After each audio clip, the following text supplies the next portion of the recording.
Welcome sa ating SketchUp Beginner's Guide, Part 3. Last video ay tinuro natin is 10 SketchUp Basic Tools. Ngayon naman, ituturo natin is 10 SketchUp Tips and Tricks na dapat nyong malaman pag gagamit kayo ng SketchUp. Kasi, halos tapos naman na natin yung mga basic tools dito sa SketchUp. So tara, let's go!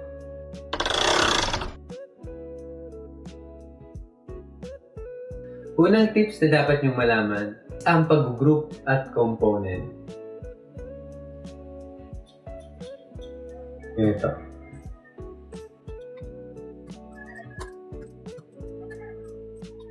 Alam ko meron nakaka-experience sa inyo ng ganito.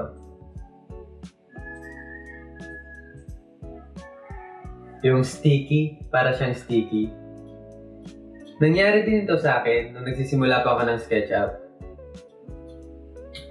Dapat pala, ang gagawin natin is i-group natin every object na gagawin natin para maiwasan natin yung pagdidikit-dikit ng mga object sa SketchUp. Halimbawa, Ctrl-Z natin. Ito, kailangan para hindi siya dumikit dito sa rectangle na ginawa natin, i-group natin siya. Make group. Then, ito, i-group din natin. Para mag-group mo siya, select mo lang siya, yung entire object. Right-click, make group. Then, kahit idikit natin siya dito, hindi na siya mag-stick katulad nung last time. Diba? And, ano naman ang pagkakaiba ng group at component? Ang group, ginagawa siya pag mga unique yung object na gagawin mo. Katulad nito, wala naman siyang kapareha. Pero halimbawa, kung gagawa ka ng mga bintana ng bahay, mas maganda kung naka-component siya. Kasi halimbawa, may babaguhin ka dun sa bintana, halos sa residential house, halos para-parehas naman ang bintana niya, di ba? Mayroon din nagkakaiba. Pero yung iba, halos marami dyan, is para-parehas lang.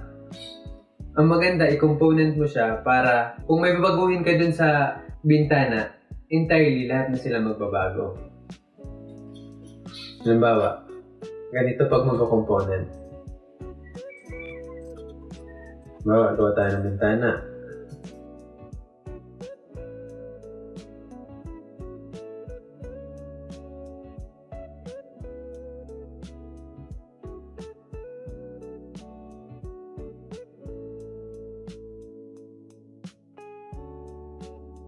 Meron tayong bintana. Maganda, naka-component siya. Create lang natin. Sabihin natin, window 1. Pag ganyan, sabihin natin, gusto natin yung bintana natin is white na, yung framing. Madami na tayong bintana sa bahay. Hiwalay-hiwalay. Pag naka-component siya, pag binago natin tong isang object, entirely, magbabago tong lahat na object na to. Halimbawa, gawin natin yung framing niya na white.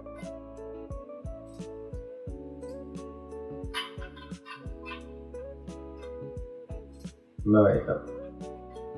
Di ba ganyan?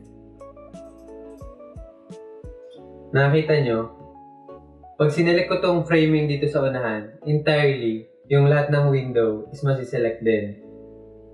So, pag ginawa natin siyang white, automatically, yung another 4 window is magiging white din. The same dito. Ang kagandahan dito, maka-save ka ng time. Hindi mo na kailangan isa-isahin pang palitan yung mga kulay ng bintana. Pero, may mga times na halimbawa, ito lang bintana na to, yung gusto natin gawing white. Itong bintana na to, gusto natin siyang gawing black. Ang gagawin natin is make unique lang. Make unique. Tapos gawin natin siyang black. Select muna natin. Yun. Siya lang yung magiging black. Yung ibang window, hindi siya magiging black. Yan ang difference ng group at component. And minsan, ginagamit din siya sa mga column. Halimbawa, meron tayong column. About 200 by 300. Ganyan. Kasi ang mga column natin sa bahay is pare-parehas lang naman siya, di ba? So, maganda, gawin natin siyang component. Gawin natin column.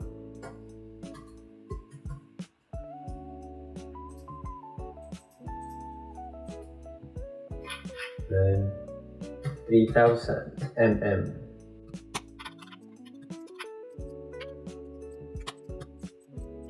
So, ibig sabihin yan, kasi naka-component siya, once na may ginalaw tayo dito sa isang column, automatic, lahat siya magbabago.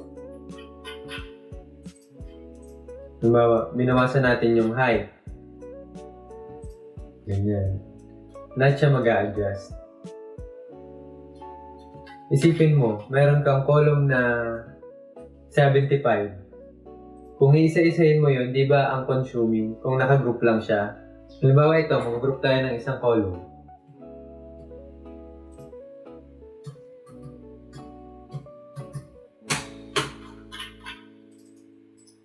Make group. Then pull.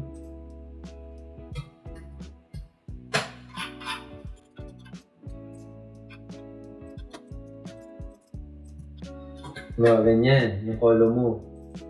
Pag may binago ka dito, siya lang yung magbabago. Hindi katulad nitong component na once na may ginalaw tayo kahit alin dito, kasi naka-component siya, lahat siya magbabago. Ganyan. Next naman is ang clipping. Ma-experience nyo siya pag madami ng laman yung workspace nyo. Yung parang naglalag yung model, or parang nagka-cut-cut yung mga model nyo. Ganito. Ganyan. Pag sino mo siya, parang ganyan siya. Di ba parang ang hirap namang gumawa pag ganyan yung model nyo? Ganito ang solusyon natin dyan. Punta lang kayo dito sa window, then punta kayo dito sa Ruby console. Type nyo lang, SketchUp.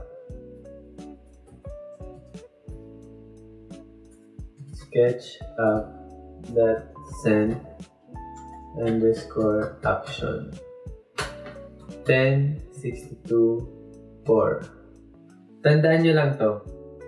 Tandaan nyo lang yung code na yan. Tapos enter. Tapos, click lang natin tong force. Then, itong year, palitan natin ng 1. Try natin ulit kung magaganon ko siya. Di ba hindi na? Hindi na siya yung parang ano-ano nagkiklik.